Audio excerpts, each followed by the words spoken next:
فن اور فکر یہ دو اصطلاحیں ہیں کہ عام طور پر کہا جاتا ہے کہ فنی جائزہ کیا ہے یا فنی اس کی خصوصیات کیا ہیں اور فکری جائزہ یا فکری خصوصیات کون سی ہیں. تو ہم فن اور فکر کے اوپر بات کریں گے. سب سے پہلے فن جو ہے وہ بات اس میں جب آپ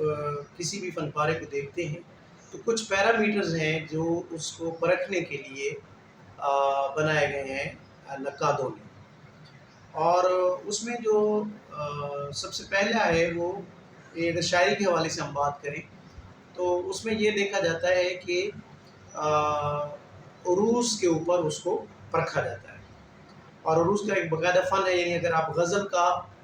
جائزہ لے رہے ہیں تو آپ سب سے پہلے یہ دیکھیں گے کہ اس میں بحر کون سی استعمال کی گئی ہے اور بحر کے بعد پھر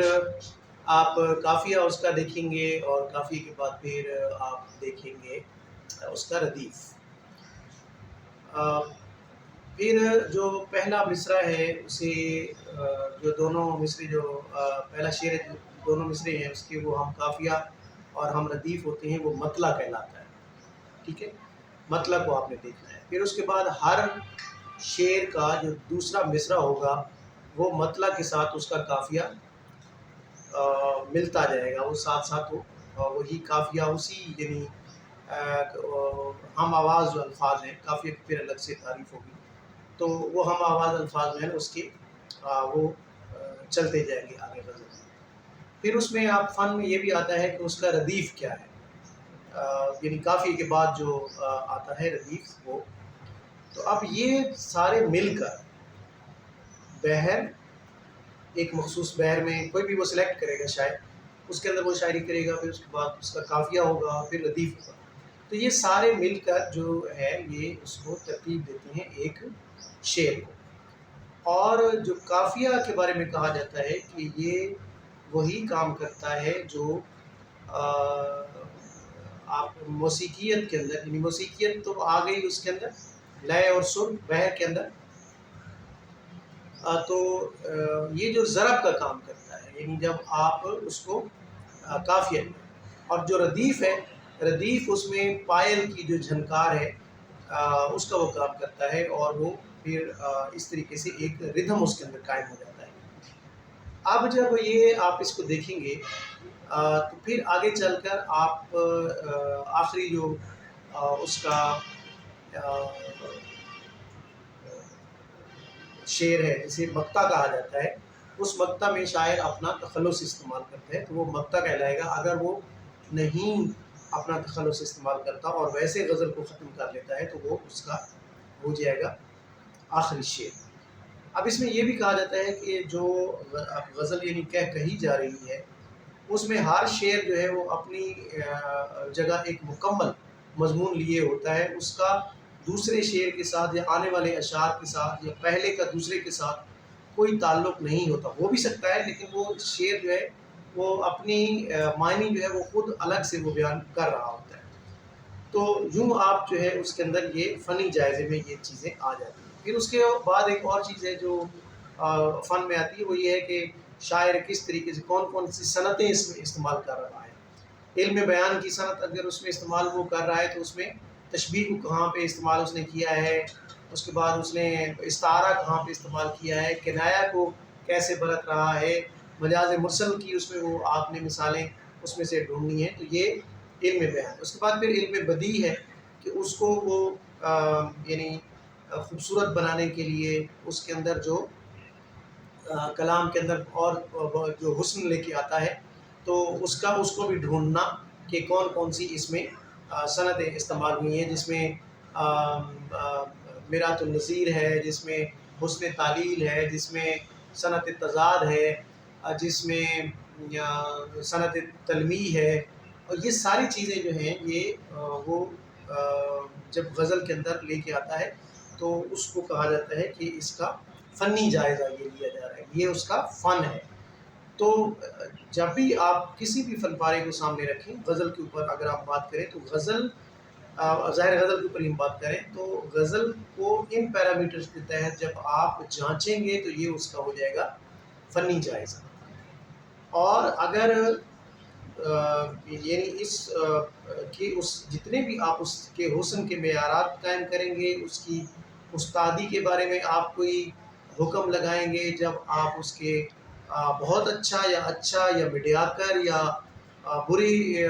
شاعری ہونے کا جب حکم لگائیں گے، یا کمزور، آپ بری میں نہیں کہتا، چلیں آپ کمزور کہہ لیں کہ جی کمزور ہیں اشعار،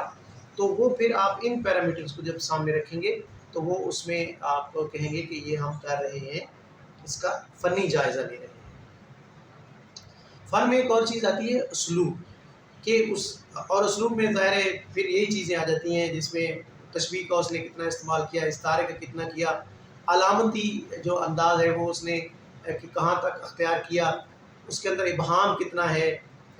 لیئرز اس نے کتنی بنائی ہے، تہداری اس کے اندر کتنی ہے. تو یہ بھی چیزیں فن کے دائرے میں آتی ہیں اور فن ہی اس کے ساتھ ڈیل کرتا ہے. تو یوں آپ اس کو فنی جائزہ آپ کہیں گے کہ اس کو اس کی یعنی حیت، اس کا اسٹرکچر کیسا ہے. اور آپ کو پتہ ہے اسٹرکچر میں گرامر بھی آ جائے گا، اس کے علاوہ باقی چیزیں بھی اس میں آ جائیں گی، اس کی جو بنت ہے، اس کی جو بناوٹ ہے، اور اس میں جو لفظوں کی پلیسمنٹ ہے، اس میں جو مختلف صنعتوں کا استعمال ہے، وہ سارے کا سارا آ جائے گا فنی جائزے میں، یا فن کے پیمانوں کے اوپر آپ اس کو جب رکھیں گے. تو اس کے بعد آ جاتی ہے فکر. فکر جو ہے وہ ہے کہ فکر کہتے ہیں تھاٹس کو، خیال کون سا اس میں بیان کیا گیا ہے، اس کا موضوع کیا ہے، اور اس موضوع کے اندر آپ کو پیغام کیا دیا گیا ہے. اور جو موضوع ہے کیا بظاہر بھی وہی موضوع ہے، یعنی موضوع تو ہے کہ ہم جو ہے وہ گل اور بلبل کی بات اگر کر رہے ہیں، یا باغ کی بات کر رہے ہیں، یا ہم ستاروں کی بات کر رہے ہیں، تو کیا ہم یہ سارے مناظر کی بات کر رہے ہیں، یا گل اور بلبل جو ہے یہ مرد اور عورت بھی ہو سکتے ہیں، یا کیا یہ تشبیہاتی انداز جو ہے یہ بات ایک کی جا رہی ہے لیکن معنی اس کے کچھ اور ہیں. تو یہ ہے اس کی فکر کہ اصل میں شاعر جو ہے وہ کہنا کیا چاہ رہا ہے. تو موضوعاتی جتنی بھی موضوع کے اندر جتنے بھی پیغامات ہیں چھپے ہوئے، جتنے بھی آپ اس کے اندر جو مختلف فلاسفی بیان کی گئی ہے، کوئی پیغام دیا گیا ہے، کوئی اس میں مقصدیت چھپی ہوئی ہے، کسی بھی قسم کی کوئی آپ کہہ سکتے ہیں کوئی پروپیگنڈا کیا جا رہا ہے، کوئی ایک بہت بڑا مقصد وہ حاصل کرنا چاہتا ہے، وہ کہنا کیا چاہتا ہے، وہ اپنی بات اگر یہ کہہ رہا ہے قاری سے تو وہ اس کا اصل پیغام کیا ہے. تو یہ ہے اس کا فکری جائزہ. ٹھیک ہے، یہ دو اصطلاحیں ہیں جو استعمال ہوتی ہیں، اور آپ نے ان کو الگ الگ جو ہے وہ دیکھنا ہوتا ہے. فن کو آپ نے الگ دیکھنا ہوتا ہے اور فکر کو آپ نے الگ دیکھنا ہوتا ہے. لیکن کسی بھی فنکارے کے لیے یہ ضروری ہے کہ وہ پہلے وہ فنی جو لوازمات ہیں وہ پورا کرتا ہو، اور فکر جو ہے وہ بعد کی بات ہے. پہلے یعنی آپ جو بھی چیز پڑھیں آپ کو بڑا مزہ دے، اس کے اندر بڑا ردھم ہو، اور وہ آپ کی آنکھوں کو بڑے اچھی لگے، کانوں کو بڑی اچھی لگے، آپ کو اپیل کرے کہ ہاں یار بڑی یہ خوبصورت چیز ہے، بہت اچھی ہے. تو سب سے پہلے تو اس کی یہ شرط ہے. فکر جو ہے وہ بعد میں ہے، وہ آپ دوسری ریڈنگ میں یا تیسری میں، یا جب بھی اس کو آپ غور سے پڑھیں گے تو اس میں سے جو معنی نکالتے ہیں وہ بعد کی بات ہے. سب سے پہلے شعر اپنا ابلاغ کرتا ہے، سننے کی حد تک جو ہے وہ کیسا لگتا ہے.